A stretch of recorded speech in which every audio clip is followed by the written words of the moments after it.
సాగులో ఉండే కూరగాయ పంట పచ్చిమిరప.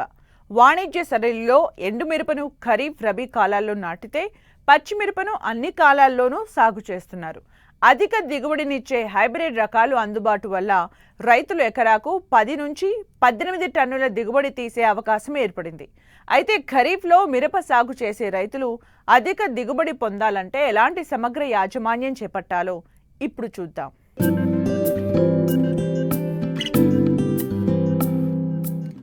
ప్రపంచంలోనే అత్యధికంగా మిరప పండించే దేశంగా భారత్ పేరుగాంచింది.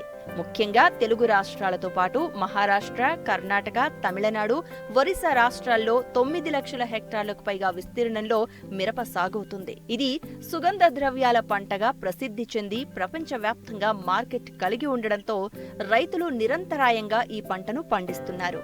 ప్రతి ఇంట భోజన విస్తరిలో ప్రధాన వంటకాల్లో మిరప కారం వినియోగించడం అనాదిగా వస్తున్న సంగతి విదితమే. కేవలం కారం గుణం కలిగి ఉండడమే కాకుండా వంటకాలకు, తినుబండారాలకు ఎరుపుదనాన్ని తెస్తుంది.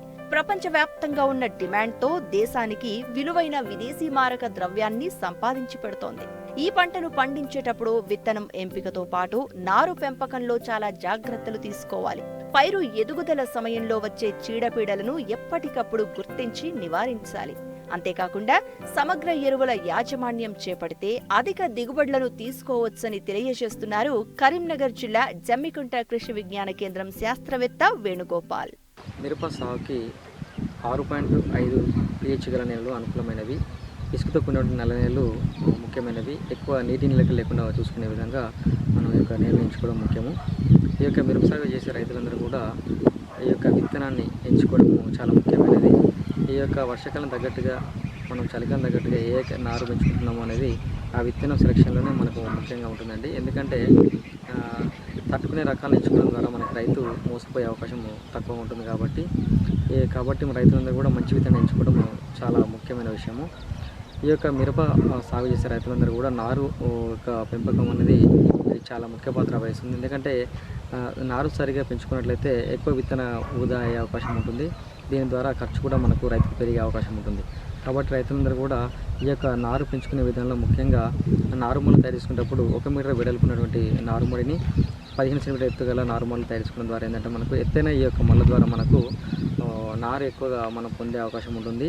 కాబట్టి ఈ యొక్క వర్షాకాలంలో ఎత్తైన మళ్ళు తయారు చేసుకునేటప్పుడు ప్రతి ఒక్క రైతు కూడా ట్రైకోడర్మా విరిడి వెర్మికంపోస్ట్ కల్చర్ తయారు చేసుకుని ఈ యొక్క ట్రైకోడర్మా కల్చర్ని మన ఈ యొక్క మళ్ళ పైన చల్లుకోవడం ద్వారా నారుకులు తెగుల్ని నివారించుకునే విధంగా మనం ఒక మిరప బెల్లుని తయారు చేసుకోవాలి. దీనిలో భాగంగా విత్తన శుద్ధి అనేది ఇంకో ముఖ్యమైన అంశము. ఈ యొక్క విత్తన శుద్ధిలో మనకు 1 కిలో మిరప విత్తనాలకి ఒక 150 గ్రాముల ట్రైసోడియం ఆర్థోఫాస్ఫేట్ మందును ఈ యొక్క వైరస్ తెగులు నివారించడానికి మనం ఉపయోగించుకునే జరుగుతుంటుంది.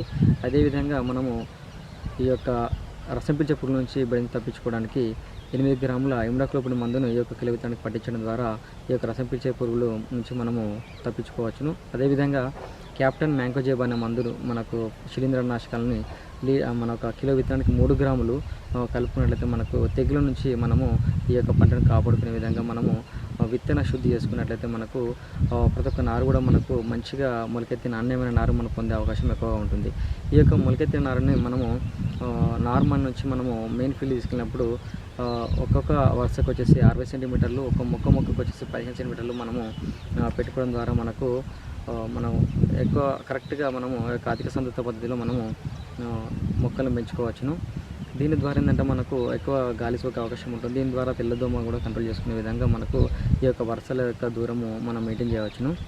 ఈ యొక్క పంట సాగు చేసేటప్పుడు మనకు ఎరువుల విషయానికి వచ్చినట్లయితే మనకు 120 కిలోల నత్రజని, 24 కిలోల పొటాష్, భాస్వరము, అదేవిధంగా 48 కిలోల యొక్క పొటాషియం ఎరువులని మనము 1 ఎకరానికి సరిపడా మనం ఇచ్చుకోవచ్చును. 30, 45, 60 రోజుల్లో ఈ యొక్క నత్రజనిని మనము ఈ యొక్క 120 కిలోలని 3 దఫాలుగా ఇచ్చుకున్నట్లయితే మనకు మొక్క యొక్క పెరుగుదల కూడా ఎక్కువగా ఉండే అవకాశం ఉంటుంది. కాబట్టి ఇవన్నీ రైతుల యొక్క యాజమాన్యం చేసేటప్పుడు అదేవిధంగా మనకి ఇంకోటి నారు నాటుకున్న తర్వాత కలుపు సమస్య కూడా మనం గమనిస్తూ ఉంటాం. కాబట్టి ఈ యొక్క కలుపు సమస్య నుంచి మనము నివారణ పొందడానికి నాటిన 48 గంటల్లో మనము పెండి మిత్రుల మందుని 1.3 లీటర్ల నుంచి 1.6 లీటర్ని 200 లీటర్లు కలుపుకొని పిచికారీ చేసినట్లయితే మనకు ఈ యొక్క కలుపును కూడా మనం నివారించుకోవచ్చును. అదేవిధంగా నాటుకున్న తర్వాత మనకు ఎక్కువగా మొదటగా మనకు కాండము కింద భాగము కొట్టేస్తుంటే మనకు బ్యాక్టీరియా అని శిలీంధ్రాన్ని మనం గమనిస్తూ ఉంటాము. కాబట్టి రైతులు నాటినప్పుడు వర్షం ఇట్లా వచ్చినట్లయితే మనకు బ్లాటెక్స్ మందుని అంటే కాపర్ క్లోరైడ్ మందు కూడా మార్కెట్లో మనకు అందుబాటులో ఉంటుంది. లీటర్ నీటికి 3 టన్నులు కలుపుకొని ఈ యొక్క మొక్కలు ఎక్కడైతే చనిపోతున్నాయో అవి గమనించుకున్నట్లయితే మనకు నాటిన తర్వాత మనకు ఎక్కువ మోటారీ లేకుండా మనం కాపాడుకునే విధంగా ఈ యొక్క శిలీంద్రనాశకాన్ని మనం పిచికారించినట్లయితే మనకు వేరు తడిచే విధంగా చేయడం ద్వారా మనకు ఎక్కువ మొలక మనకు వృధా అయ్యే అవకాశం ఉండదు. కాబట్టి ప్రతి ఒక్క మొలక మంచిగా బలంగా ఎన్నుకుంటే మనకు ఎక్కువ దిగుబడి పొందే అవకాశం ఉంటుంది.